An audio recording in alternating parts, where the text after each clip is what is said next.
Welcome back दोस्तों, इस वक्त मैं हूँ भुवनेश्वर उड़ीसा, खंडगिरी उदयगिरी। तो आइए मेरे वीडियो में मैं आपको दिखाऊंगा खंडगिरी उदयगिरी और अब मैं जा रहा हूँ खंडगिरी उदयगिरी के पास।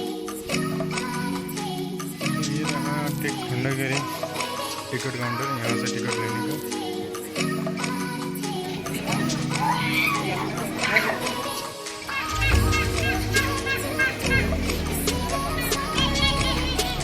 तो दोस्तों आप लोग ने देखा है जैसे कि ऑफलाइन टिकट लोगे 25 रुपया, ऑनलाइन टिकट अगर जाते हो तो उसका साइड है वहाँ से 20 रुपया कटती है। तब चलते हम लोग को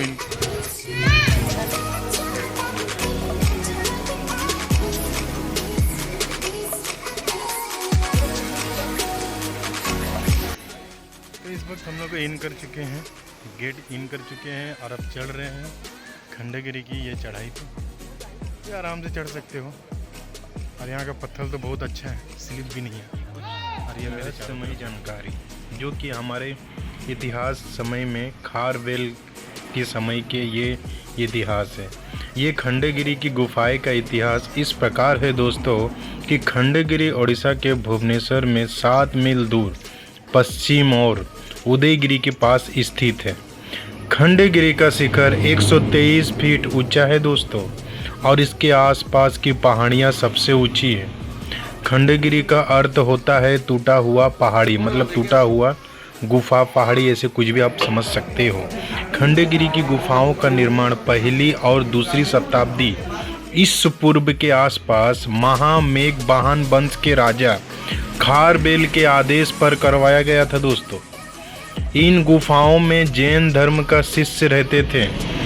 देखा गया है कि बौद्ध धर्म का भी अस्तित्व है और हिंदू धर्म का तो ऑलरेडी हो ही गई, क्योंकि ये सनातन धर्म का ही युग है, उस समय रहा था। तो इन गुफाओं में 24 जैन तीर्थंकर की मूर्तियां भी हैं। इन गुफाओं में कई गुफाओं के नाम उनके अंदर मौजूद दृश्य और चित्र के आधार पर रखे गए हैं दोस्तों। तो खंडगिरी की गुफाओं में कुछ प्रमुख गुफाएं के नाम हैं, जैसे तोप्ता गुफा, अंत्य गुफा, ध्यान गुफा, अंबिका गुफा, नावभूमि गुफा, जैसे कि गणेश गुफा, लायन गुफा, हाथी गुफा, बहुत प्रकार की गुफाएं हैं। ये खास करके देखा जाता है उस टाइम जो धर्म के और चलते थे, जैसे बौद्ध हुआ, जैन हुआ, हिंदुइज्म, इन लोगों का वहाँ मेडिटेशन सेंटर रहा ही है, देखने को पता चलता है। और तीनों धर्म के वहाँ पर लोगों ने गंदगी की समस्या है। गंदगी तो नहीं बोलूँगा, बस सिगरेट सबके यहाँ पर, क्योंकि भाई लोग को मैं अनुरोध करूँगा कि आप लोग आए तो अपना हेरिटेज को नीट और क्लीन रखें दोस्तों, ताकि ये सिगरेट और गुटखा देखो तो पूरे इको होची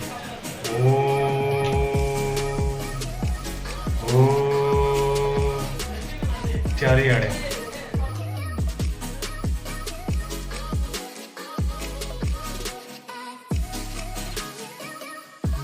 तो हम लोग ठीक खंडगिरी गुफा के ठीक ऊपर में है और देखो टूरिस्ट सबकी भीड़। ये दोस्तों ठीक दिसंबर जनवरी की सीन है, यहाँ इससे भी ज़्यादा भीड़ देखेंगे और कुछ दिन के बाद। अब और देखते हैं और ऊपर में क्या है, उसके बाद फिर इसके बाद यहाँ जाएंगे। ये है उदयगिरी ऊपर वाली चोटी और ये पूरा भुवनेश्वर का नज़ारा। ये पहाड़ से पूरा भुवनेश्वर दिखती है दोस्तों।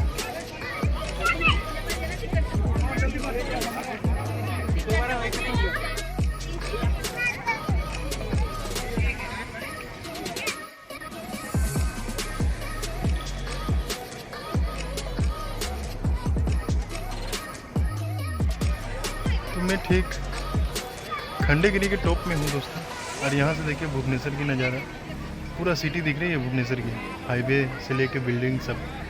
और इधर ठीक है उदयगिरी की मंदिर जो मेरे पीछे है। धूप पड़ रही है, क्लियर दिखाई नहीं दे रही, मैं जूम करके दिखाता हूँ, ये रहा। तो आइए अब उधर चलते हैं। तो खंडगिरी पहाड़ से उतरने के बाद यहाँ पर बहुत सारे जंगल जैसे बहुत स्पॉट है बैठने की। जैसे मान लीजिए आप लोग थक गए हो घूमते घूमते, तब यहाँ आके रेस्ट ले सकते हो। उसके बाद फिर और नीचे जाके अब उदयगिरी का सफ़र भी ले सकते हो। अब चलते हैं। ये है एलिफेंटा केव।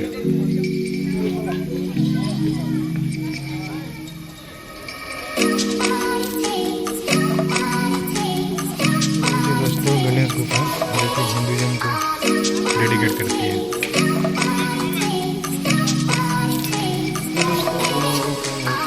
ड्रेन सिस्टम है, ये देखिए।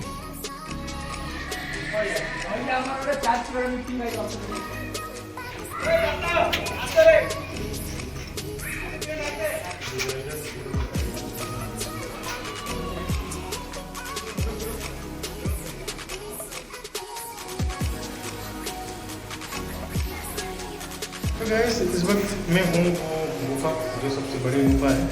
यहाँ पर आप खड़े होके रह सकते हो क्योंकि यहाँ पर देखिए छत बहुत ही ऊंची है। दोस्तों छोटी हाथी गुफा है, ये देखिए हाथी की तस्वीर बनी हुई है।